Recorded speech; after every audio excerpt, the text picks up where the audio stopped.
dalam satu pertempuran, Jenderal Salahuddin Al-Ayyubi bersama tentaranya, tentara Islam, pernah mengalami kekalahan. Karena kalah, banyak yang ditahan jadi tawanan orang-orang kafir, beberapa perwira dan banyak ofisir. Tercatatlah ada 3 orang ofisir jadi tawanan raja kafir ini. Satu hari raja kafir musyawarah dengan perdana menterinya.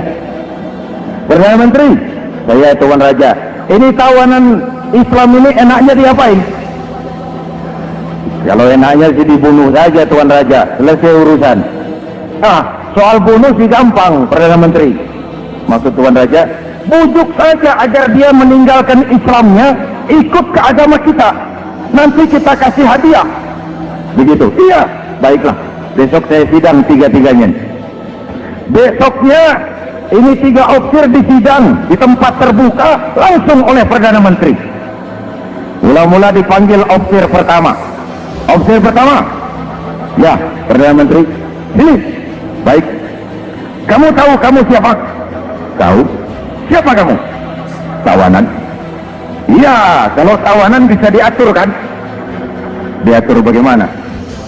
Kamu mau nggak ikut saya bersama Tuan Raja meninggalkan Islam agamamu, mengkhianati saudara-saudaramu sebangsa, setanah air, sekeyakinan? Ikut dengan saya, tinggalkan Islam. Nanti kamu akan saya angkat jadi pejabat tinggi, gaji cukup, rumah cukup, kendaraan cukup, istri cukup. Tapi kalau kamu menolak, kamu akan saya bunuh. Tuan Perdana Menteri, iya. Apa Anda menyangka selama ini saya berjuang karena kepengen kedudukan yang tinggi? Nih. Tuan menyangka saya berjuang ini karena kepengen harta yang banyak, jaminan hari depan yang memadai? Tidak, Tuan Perdana Menteri. Saya tinggalkan keluarga, kampung halaman, sanak famili, handai taulan. Saya jihad karena mengharap ridho Allah Subhanahu wa ta'ala. Tapi sekarang kamu tawanan kan? Itu resiko perjuangan. Kamu tidak mau meninggalkan Islam? Tidak. Kamu akan saya bunuh. Silakan. Kamu tidak takut mati? Tidak. Kamu berani? Dari kemarin. Apa dikira baru sekarang saya berani? Tuan Perdana Menteri, saya berharap memang saat-saat seperti ini bisa saya temukan. Ibadah saya sedikit, sholat saya kurang, puasa saya kurang. Barangkali dengan jihad saya bersimbah darah, mati di tangan Tuhan, Allah akan mengampuni dosa-dosa saya dan saya dapat tiket untuk mencapai keridhaannya. Gila kamu. Biarin. Kalau ini Tuhan anggap gila, saya bisa berbuat lebih gila dari ini. Saya bunuh kamu. Bunuh. Algojo dipancing. Tio. Ini terlepas kepalanya dari badannya, menggeluntung kepalanya ke bawah, jatuh bergelindingan. Itu kepala lepas dari badan, ngaji, baca ayat Quran, sampai Perdana Menteri bingung. Minggir, ini ada kepala ngaji. Ayatnya yang dibaca, ya ayyatuhan nafsul mutmainnah irji'i ila rabbiki radiyatan mardiyah. Wahai jiwa yang tenang, kembalilah kepada Allah dengan diridhai, masuklah ke dalam golongan hamba-hambaku dan masuklah ke dalam surgaku. Matanya terpejam rapat, bibirnya tersenyum. Dia gugur sebagai syahid karena membela keyakinan. Dia istiqomah, tidak goyah oleh tawaran jabatan dan kedudukan yang tinggi. Perdana Menteri geleng kepala, dasar orang Islam. Panggil officer kedua. Officer kedua, ya Perdana Menteri. Kamu sudah lihat temanmu yang barusan? Sudah. Mati kan? Mati. Kamu bagaimana?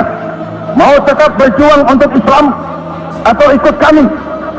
Jabatan tinggi, kedudukan tinggi, rumah tinggi, bagaimana? Atau mau mati seperti teman kamu barusan? Sudah kamu pikir? Sudah, Perdana Menteri. Sudah apa? Sudah, jangan banyak omong. Maksud kamu apa? Saya sudah tidak sabar mau nyusul teman saya yang barusan itu.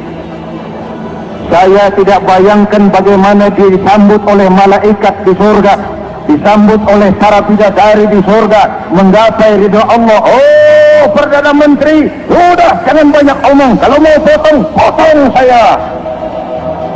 Perdana Menteri bilang ini lebih gila dari yang pertama. Yang pertama masih mau diajak ngomong, ini malah langsung minta disembelih. Ayo, Algojo, potong, potong lagi.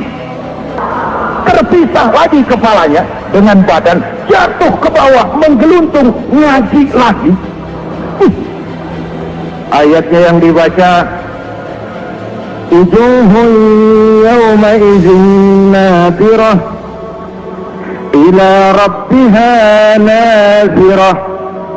Muka mereka hari itu berseri-seri kepada ridho Allah. Mereka memandang, bibirnya senyum, matanya terpejam, dan dia ajal dengan husnul khatimah, mendapat syahid karena teguh punya keyakinan, istiqamah dalam perjuangan, tidak goyang, tidak mencela dan mencele.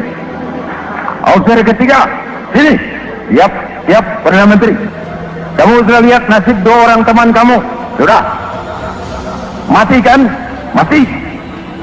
Kamu mau seperti dia? Oh, tidak, Perdana Menteri. Saya tidak mau mati. Daripada mati kan lebih baik hidup. Kamu mau ikut saya? Mau, Perdana Menteri. Mau.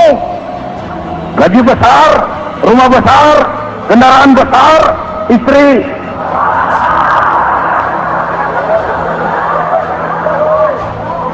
Mau, Perdana Menteri, saya mau. Daripada tidak jadi apa-apa, kan lebih baik jadi apa-apa. Daripada tidak punya apa-apa, kan lebih baik punya apa-apa. Oh, jadi kamu selama ini berjuang karena mau cari apa-apa? Iya. Bagus. Nanti saya musyawarah sama raja. Kamu diangkat jadi bupati di mana? Tunggu ya. Perdana Menteri laporan, Tuan Raja. Ya. Ini officer ketiga kelihatannya baik ini. Dia mau mengkhianati teman-temannya, sebangsa, setanah air, sekeyakinan. Mengkhianati bangsanya, meninggalkan agamanya. Dia mau ikut kita. Kita angkat jadi pejabat, di mana dia? Raja senyum. Oh, soal angkat mengangkat gampang, Perdana Menteri. Cuma saya pikir-pikir officer ketiga ini kok tegel-tegelin. Kok sampai hati ya? Temannya sendiri, seiman, sekeyakinan, sebangsa, setanah air, dikhianati karena mengejar jabatan, harta, kedudukan. Orang itu, Perdana Menteri, kalau sudah mau mengkhianati saudaranya sendiri, apalagi orang lain. Ini officer ketiga, ini officer bejat. Anda bayangkan temannya sendiri dikhianati, nanti kalau ada kesempatan kita ditikam dari belakang. Jadi bagaimana, Tuan Raja? Malah kalau saya lihat yang dua yang sudah mati itu orang hebat, Perdana Menteri. Punya pendirian, istiqamah. Malah kalau bisa yang dua itu dihidupin lagi. Loh, dihidupin bagaimana, Tuan Raja? Sudah kadang mati. Jadi bagaimana ya officer ketiga ini? Bunuh, bunuh, bunuh. Buat apa piara benalu jadi duri di kaki nanti? Bunuh. Baik, Perdana Menteri kembali. Officer ketiga, siap, Perdana Menteri. Saya jadi bupati di mana? Bupati. Modal sampean. Loh, saya mau dibunuh. Bunuh. Katanya kalau ikut agama Tuan, meninggalkan agama kami, saya akan jadi pejabat tinggi. Kamu officer bejat, kamu tidak punya pendirian. Saudaramu sendiri seagama kamu khianati, apalagi orang lain. Potongan kayak kamu jadi pejabat, rusak negara ini. Hadirin hadirat yang berbahagia. Saya lanjutkan cerita ini, nanti kesimpulan diambil sendiri-sendiri.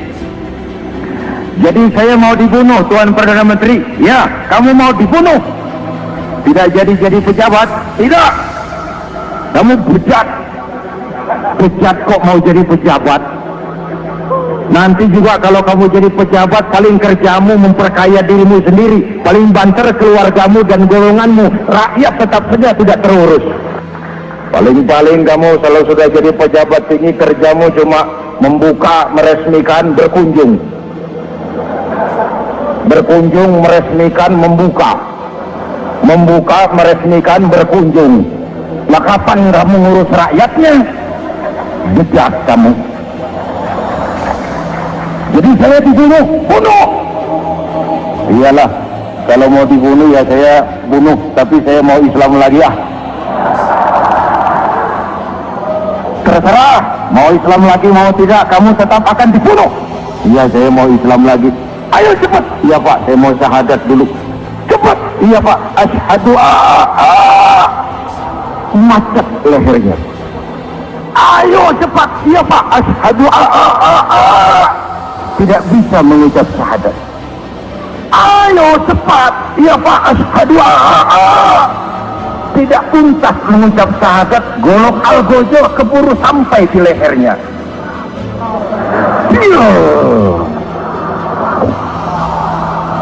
Darah mancur, pisah kepala dengan badan, menggelintung ke bawah.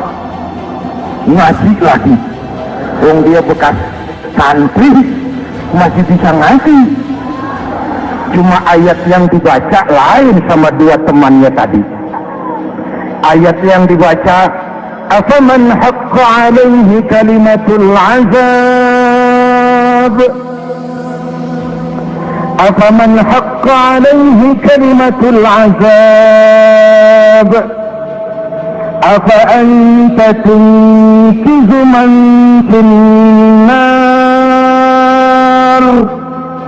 Ini ayat yang dibaca. Orang yang memang sudah dapat vonis akan mendapat azab, bisakah kamu menyelamatkan dia dari neraka? Bertahun-tahun berjuang di bawah bendera Islam untuk kejayaan Islam. Di akhir hayatnya dia tergoda oleh kedudukan dan harta, oleh jabatan dan pangkat. Ia bergeser, imannya rapuh, hilang istiqamahnya, ditinggalkan agamanya, dan dalam keadaan begitu dia mati. Dia su'ul khatimah. Na'udzu. Hadirin, apa guna saya ungkapkan ini? Mari kita belajar. Perlu stabilitas temperatur batin. Saya sering katakan, berapa banyak orang waktu di bawah teriak-teriak berantas korupsi, ganyang korupsi, sikap korupsi, cuma karena belum dapat kesempatan. Begitu dapat kesempatan, korupsinya lebih gila dari yang dia teriaki. Betul? Waktu di bawah rajin baca ayat kursi, dapat kursi, lupa sama ayat.